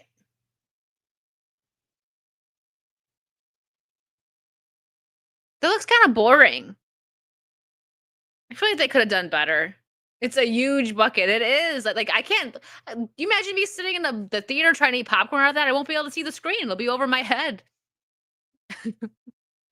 I'm debating on whether or not I want to actually go to the theaters to see this. Not that I want to, but if I'm going to make myself suffer so that X-Ray and Disparu aren't the only ones that have to suffer on Saucy, I am going to go see Superman because I'm still, I don't know. I want it to be good. That's all I'm going to say. I won't feel big. I'll feel tinier. If I'm holding that big popcorn bucket, I'm going to be like trying to see the movie. The popcorn will only go a third of the way down, so it's all buckets. I think it's boring. They could do better. Like even with the Snow White popcorn bucket, I forgot what it was now because I gotta make space for new stuff in my head. So the Snow White stuff is out. But I remember it was pretty lame. Oh yeah. I should talk about this sooner. This is in the title. Sorry, guys. But yeah, I'm on the fence about Fantastic Four. I will go see Superman though. I could just watch a spoiler for Fantastic Four. If the movie's bad enough, you'll have something to barf into. Now, look at the bright side there. Glass half full. Yeah, it was like a mine cart or something. I don't know why they didn't do the poisoned apple. People love the poisoned apple. Like they could have done more like they could have done more than one popcorn bucket. I mean, they should have, but they didn't pay the proper respect. Don't get me started on that. They did not pay the proper respect to Snow White, the first Disney princess. So of course their ideas were stupid. It's Disney. They don't know what they're doing anymore. They don't know what they're doing anymore. I'm very convinced of that. Anyways, Kinetic Games' terrifying ghost investigation game, Phasmophobia, is getting the Hollywood treatment from horror specialist Blumhouse. Phasmophobia set for a movie adaptation from Blumhouse. What is this? It's an article. Go. Yeah, Americus. Now you can go to the theaters and be scared. I still don't see why that one's more popular than Demonologist. Demonologist is definitely more scary. Like, if you say you've never seen me scared playing a game, then you have not watched the Demonologist screams. Phasmophobia, it was a joke, Americus. I don't think Phasmophobia is scary, but jump scares are what scare me. The first couple times I played Phasmophobia got me a little bit, but Blumhouse seems like they will just pick up anything these days. It's like Disney level horror. Yeah, Ezra. Horror specialist Blumhouse, the credits of which include Five Nights at Freddy's, The Conjuring, and Megan. Okay, those three are okay. Blumhouse should only be picking up wins, and I'm not sure. I mean, maybe Phasmophobia will be good, but I feel like after the Paranormal Activity movies, like the ghost thing has kind of been done. Like, I mean, and even before that, like Poltergeist, like I feel like it's gonna be very mid, but I guess we'll see, huh? The credits of which sorry. They partnered with I already read that part. Partnered with the UK developer to create a feature film adaptation. At the moment, nothing else is known, so we're not sure who will be writing or directing it, let alone starring in the movie. It's a big moment for the whole Kinetic team and the start of something really exciting, said Daniel DK Knight. That's his okay. Director of Kinetic Games. We never could have imagined the incredible heights this game would reach when it launched 5 years ago, and we're so thankful to our amazing community for the lasting impact Phasmophobia has had on the gaming space and beyond. Working with Blumhouse and Atomic Monster marks an incredible new chapter for the game, and we can't wait to share more as the project develops. So, Blumhouse and Atomic Monster, are they like the same company? Because they're also the ones doing the Dead by Daylight movie, which I don't know. To be honest, there's actually quite a bit you could do with the Dead by Daylight movie. Oh, I'm jealous, Spider. I love kettle corn. I love kettle corn. Gonna have to make some later. So, yeah, I don't know. We'll see what they do. But yeah, Azure Dead by Daylight actually does have a story. If you look, I don't know exactly where it is, like in the game. I used to watch, I can't remember his name right now. I think it was like Tide Time or something. This is when I first started playing Dead by Daylight, but he would go through and read the story for each character.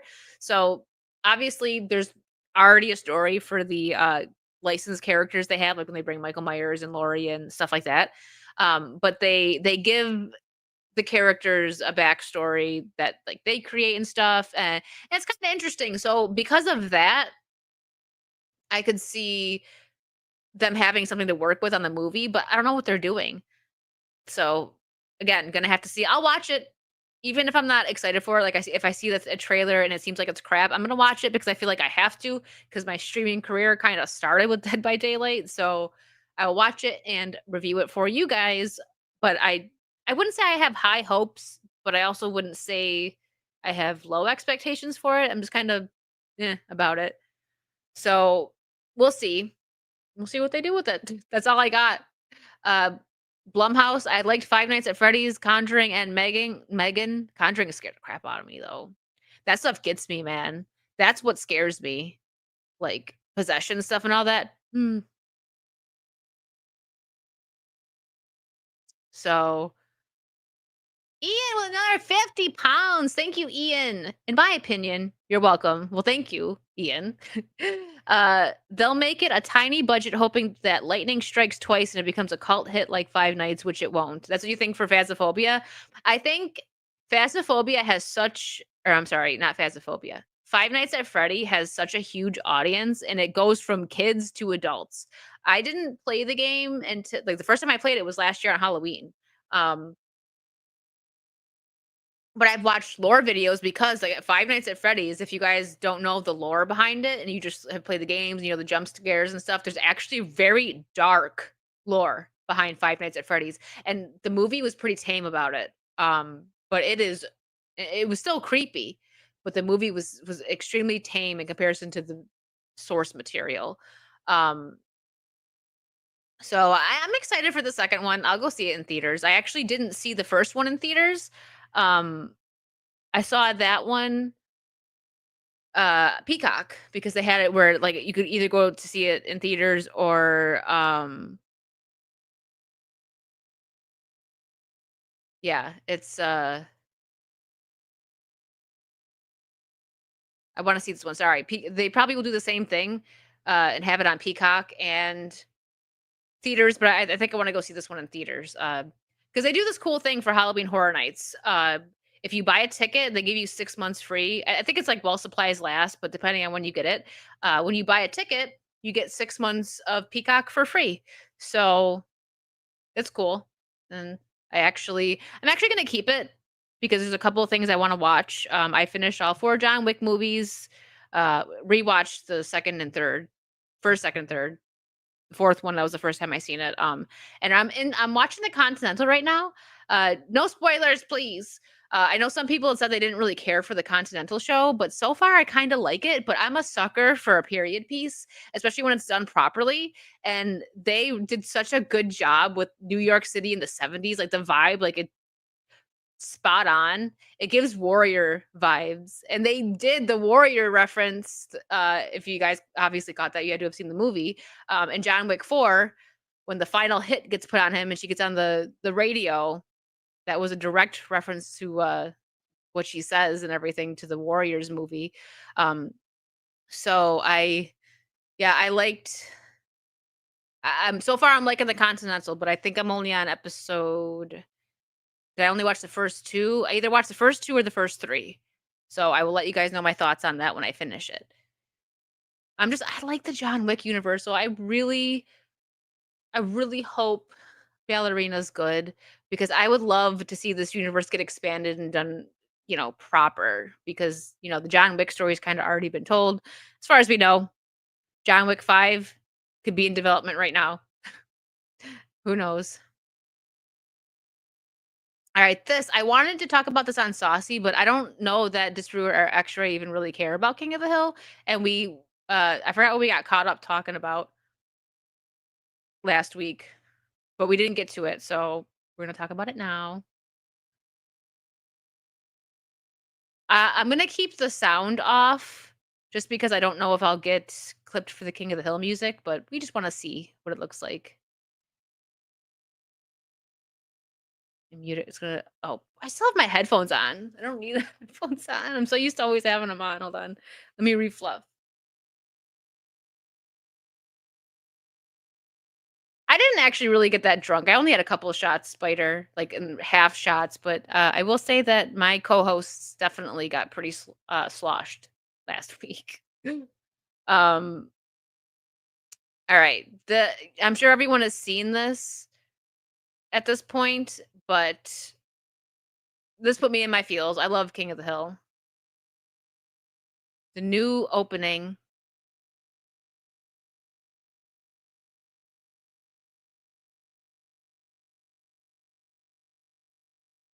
Hank moves.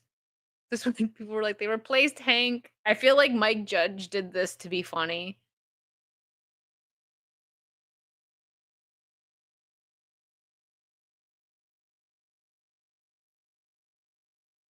Grown up Bobby, man, it's got me in my feels. What's up, Jose Taco? So I enjoyed the new Beavis and Butthead. So because of that, I have faith. It is the original song, Americus. Yeah, I probably could have played it, but man, YouTube doesn't like anything. So I got yesterday. I got a notification that a video. If you guys remember, I think this was before I even moved to Florida. When I used to react to, I would have like my mods send me like stupid TikToks and stuff, and I would react to them. If you've been here that long and you remember that, yeah, I got a claim that my video couldn't be monetized, and it was from that time. So it's from like 3 years ago or more, and I'm like, okay, whatever, just mute it. I'm gonna bring this up. Thank you, Hokies, for putting this in my Discord. I did hear about this, but thank you for putting this in so I had something to pull up. So King of the Hill voice actor Jonathan Joss has been fatally shot in San Antonio after an argument with his neighbor. John Redcorn. That's so freaking sad. We're losing all the people. We had oh yeah, Herschel's. I did. So we got him, the actor that played Dale passed. Brittany Murphy played Leanne. So quite a few of the, and if I'm missing anybody, let me know. But quite a few of the cast is gone now. And that's so sad. I mean, he probably recorded. I mean, he did record his lines for the season, but it's like now, if they do a second season, they gotta. I don't know if they're gonna get a new voice actor. He was a second actor? Really? Yeah, Tom Petty, Venom Bite. Um, he was a second voice actor for the Redcorn character. I wonder if the original one is still alive and they can maybe bring him back. I don't know. But yeah, poor Brittany Murphy's story is so sad. Maybe they'll use AI, maybe, but I think for certain characters like Leanne, they're probably gonna pay I don't know if they're gonna kill her off or what they're gonna do, but I don't think they're gonna do anything like replacing her or using AI because Britney's death was just that story is extremely sad. Oh, the first actor died in a car crash, so they're both gone now. Never mind, I didn't know that. So they might recast. I mean, I don't know, they might recast all of them. Dale was a huge I mean, all of them honestly were pretty big uh characters in the show. But yeah, Brittany Murphy's death is a celebrity death that will always stick with me. I feel like it wasn't properly figured out. Like it is so like I have dived down. I've gone some rabbit holes with Brittany Murphy's death. She was one of my favorite actors. Uptown Girls, I love that movie so much. I went to Coney Island just because I wanted to go on the spinning teacups. They weren't the same ones from the movie, which was it made me kind of sad, but it was still nice to go there. Um her death was oh my gosh. I'm not gonna get too into it. But they said it was pneumonia, I think is what the ruling originally was. But the fact that she died and then it was like 4 months later her husband died of the same thing. It's just fishy because there's her dad came out and said that he thinks that her mom like poisoned them and stuff. Yeah, Sean, a little bit. I do suspect foul play a little bit with Brittany Murphy. She was young. She was in her 30s still. I don't know. Like this is allegedly. I'm not saying any of this happened. It's just the situation around it was so weird. She was sick and they didn't like her. They didn't take her to the hospital and her mom was like bringing her tea. No, I'm not getting into it, Americas. It's too much to get into, but I'm just skimming over it a little bit. Yeah, they said it was mold to begin with, but it seems odd. Yeah. Yeah, it's and some people don't know, just a fun little fact for you. The house that Brittany Murphy and her husband bought was actually Britney Spears' house before that, but Britney Spears said she like felt extremely uncomfortable and like uneasy in that house and she didn't want to stay there, so she left and didn't even like take her furniture, I think, like most of it. Crazy. But rest in peace to Jonathan Joss. That's terrible. Very sad. But yeah, King of the Hill will be on Hulu. I actually think I may get Hulu. Like they probably do like a free sign up thing. I haven't had Hulu in years, but I think I'm gonna get it for a few months so I can watch King of the Hill and Shogun. That was one that was on Hulu. A couple of things that I missed because I don't have Hulu, and then cancel it.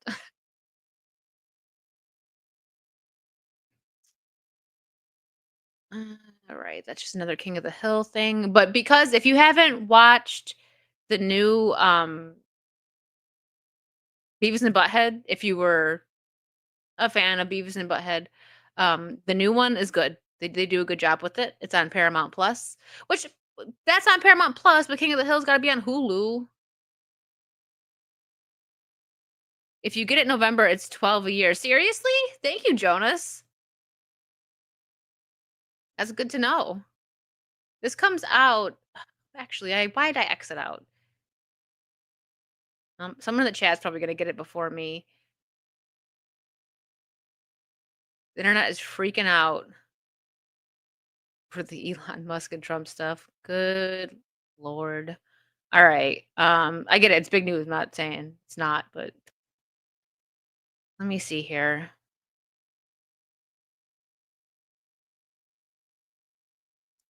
Where did it go? I have a lot of bookmarks. Bookmark stuff for this show and for Saucy. So I think that one was way down because it happened. I think they released the King of the Hill opening. Ah, here we go. It's August 4th on Hulu is when that comes out though. Okay.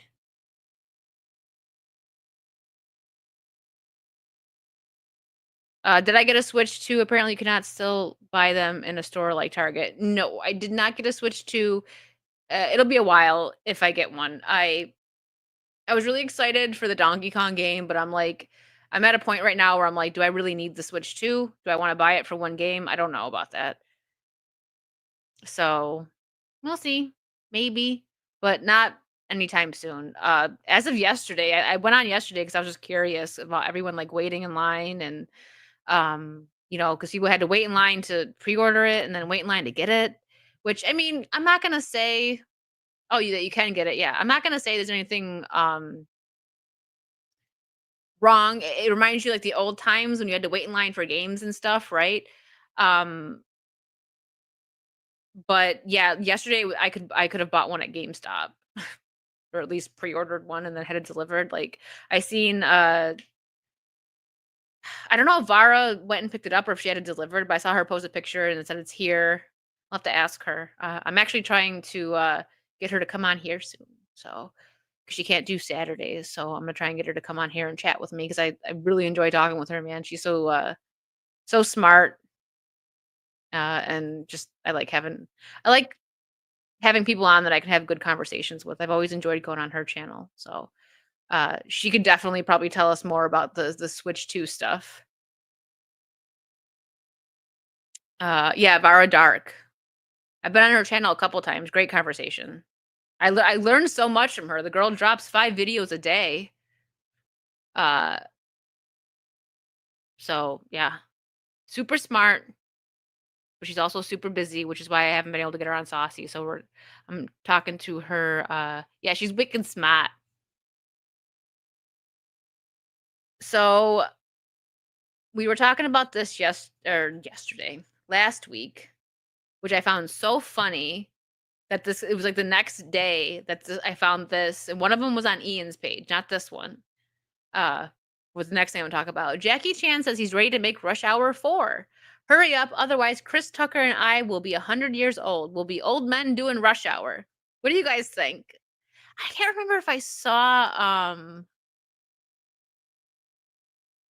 Rush Hour 3. Like I might have, but 1 and 2 are the ones that I really remember because I've seen them more than once. I can't remember if I seen Rush Hour 3. I'll have to watch it again. But I'm on board for Rush Hour 4. I just love these guys. They were so funny. And the video that I showed you guys last week of Jackie Chan getting all excited when he got surprised by Chris Tucker, it was so cute. Saw Rush Hour once. Yeah, the first one was the best. That might be why I don't remember if I saw the third. Maybe I didn't see it. I don't know. Yeah, Chris Tucker doesn't do a lot anymore. He took a break, but he stopped doing the Friday movies for religious reasons, which I respect totally. Even me, like as a Christian, being on the internet sometimes can be tough because I have a lot of friends that aren't, you know, like that. But it's okay. I still love them. So I totally understand why Chris Tucker stopped, doing those type of movies. But this was actually seen Ian share this, so thank you, Ian.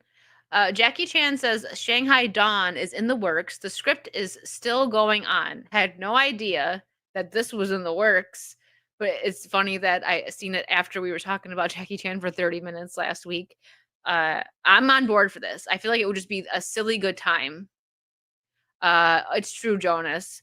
Not to get into that too much, but growing up, like whenever, to be honest, the majority of my friends were Christian, but if they weren't, they weren't like judgmental towards me for it. Like they were like, that's the proper way that you're supposed to be. So they were like, yeah, like she's Christian, she goes to church, like, that's my good friend.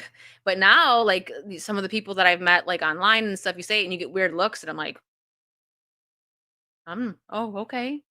It's okay. I still like you. I can see why. It's very it's a topic that makes some people uncomfortable. So that's why I don't I talk about it a little bit, but not too much. I just, people just know where I stand with it really. But Shanghai Dawn, yeah.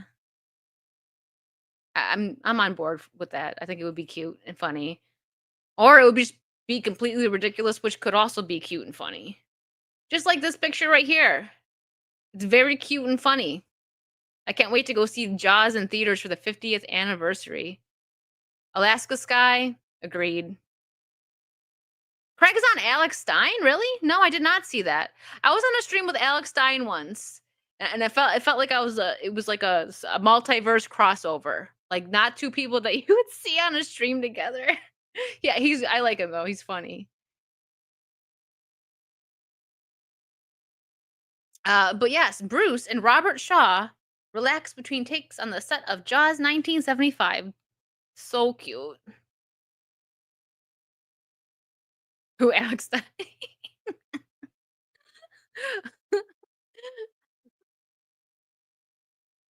Nice guy. I've only been on the stream with him once. His content is definitely not for everyone.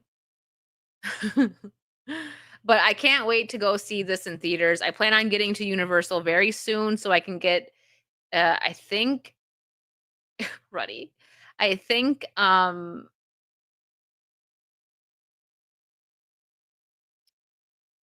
sipper. Sorry, my brain was just paused for a second. What's up, Roto?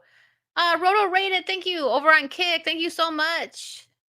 The sipper, which I guess people are like selling, the scalpers are a thing. They're a really big thing in theme parks, especially with like popcorn buckets and stuff. Like they come and they have multiple people come with them, and they'll buy a bunch of like these sippers and like popcorn buckets, and they sell them for like a lot. Like the last big one that I remember was the Figment popcorn bucket. I don't know if you guys remember that, or the Disney thing. People were selling it for a lot of money. It was probably like I'm gonna guess it was like $25. That's how much like the sippers and popcorn buckets usually go for.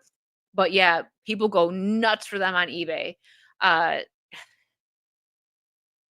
Christian Rocker says, so jealous of anyone who has a zipper. I hope it's still available when I get to go, but if not, I snoozed, so I losed.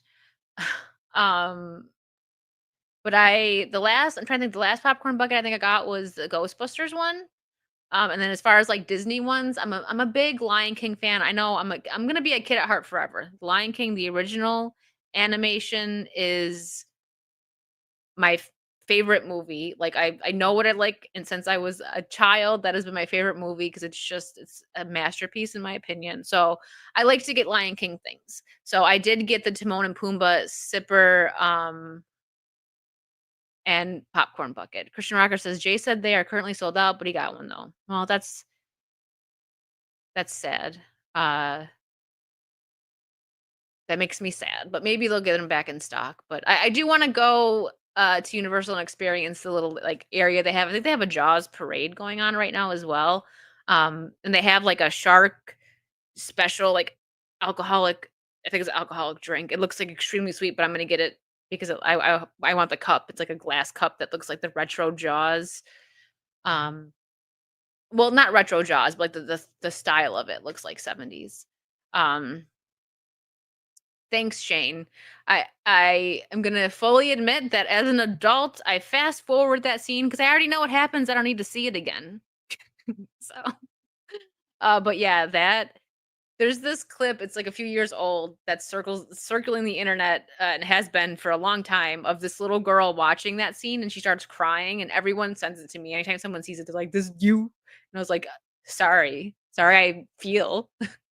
But that was me. I remember being a kid seeing that, and I was just scarred for life, man. Mufasa. And then I watched the live action movie, and it made me sick. It was awful. Um, can't believe they did that to my movie, man. Bye, Wiley. So it was so bad. And you want to know something? I actually had mildly high hopes for the Lion King live action because Jon Favreau did such a good job with the Jungle Book. Did you notice that Simba wakes Mufasa with "You gotta wake up," and then in the ravine after the stampede, he repeats it? Yeah, yes. Oh, it's a wonderful movie. They don't make them like that anymore. Lion King is the best Disney movie, and I will never. I would get into arguments with people, and not children. I mean people. Kidding. Children, I don't like, obviously, I'm not gonna be mean to them, but when adults were trying to tell me that Frozen was a better movie than Lion King, I was like, "Your opinion is the worst I've heard in my life. Like, don't give me your opinions anymore. I don't need to hear it." Because hot take, I don't think that Frozen was even that good. Like, that to me is not even in top 10. Let It Go was a bop, okay. Yeah, it was fine. It was all over the radio and stuff. It was okay. Uh, yeah. And then you know what? Thank you, Hokies, for sharing my comfort code. I'll show you. I'm actually gonna. I didn't post it um on Twitter yet. I'll do that now after the stream so you guys can see it. But I actually reached out to this brand. They didn't reach out to me, but they accepted me because I like their stuff so much. So I asked. They have like a affiliate program, and they were like, "Sure." So they signed me up. Uh, Comfort is the brand, COMFRT. I actually did order some more stuff. This stuff is so freaking comfortable, guys. I'm telling you, like it's so comfy. Even if you don't want to use my code, you're missing out. If you like loungewear, you want this stuff. Like you know what? I'm actually wearing the sweatpants that go with it because it was like really rainy and chilly this day, and I was living my best strawberry life. I was so comfortable. They have a lot, and it's for guys and girls. They have stuff for kids as well. I have a link, and Herschel's is sharing that right now. If you just click on the link to shop, it will automatically apply my code for you. It's 15% off. Yeah, it's 15% off. But you can use code WICKED83745. I wish that it could get shortened. I'm actually going to email them and see if I could have it shortened to just Wicked or Wicked Virtue to make it more simple. But the code, I have it in my description. I will post this on Twitter as well, so you guys can see it there. But so freaking comfortable. You got to check them out. I was hesitant. I seen their ads like everywhere, and I'm like, okay, this stuff looks like a cloud, and it looks so comfortable. I'm gonna buy it. They got me, and then once I did, I was like, all right. Does wine come with it? No, wine sold separately. I'm so sorry. uh, but it was very, very comfortable. Who can wear that stuff in the South? Well, it's not always hot over here, but also a lot of the times I I keep my AC cranking so that it doesn't get like humid in my house. So, but it gets to like, I mean, I'm from Buffalo, so I've been in the negatives many a time, and I don't miss it. But yeah, over like the winter time here, especially because we're surrounded by water, it'll get like in the 30s, 30s, windy, no sun. It gets pretty dang chilly. Like 30 degrees here versus 30 degrees like up north in New York, completely different. I would say 30 degrees here, if like it feels warmer up north, but again, surrounded by water over here. Did you come with it? Simpsons reference. Uh, but yeah, it's I'll post that over on Twitter, X, whatever, because I forgot to do that. So if you're interested and you want to check it out, if you do get something, let me know, please, because I want to know what you guys think of it. Extremely comfortable though, like comfort it does. Uh, all right, let's see. We're getting to that time. So save that there. So tomorrow there's not going to be a pirate stream, and also yeah, no pirate stream tomorrow, but I think I'm not going to speak for them, but I'm pretty sure next week the guys are going to be doing a podcast, but I unfortunately won't be there. So I'll miss it, but hopefully we're all back soon. It's a crazy scheduling is very crazy for people right now. A lot going on. Let's see here. Trying to see. Sorry if you guys hear any sounds. Okay. All right. I'm gonna send you guys over to Kings. Give him some love. We're trying to help him build up his channel, his new channel, The King's Court. So go over there and say hello to him, and I will catch you guys actually soon, Saturday, Saucy, but Wicked World next week. Have a good night, everyone. Oh, wait. Sorry, Spider. Clyde gifted a membership. Hold on. And Spider Unlimited for 2. He's got lifeless eyes, black eyes like a doll's eyes. Sorry, I seen it too. I should have brought it up when I had the picture up. I'm so sorry, guys. Thank you. Okay. Go say hello to Kings. Have a good night, everyone. Bye.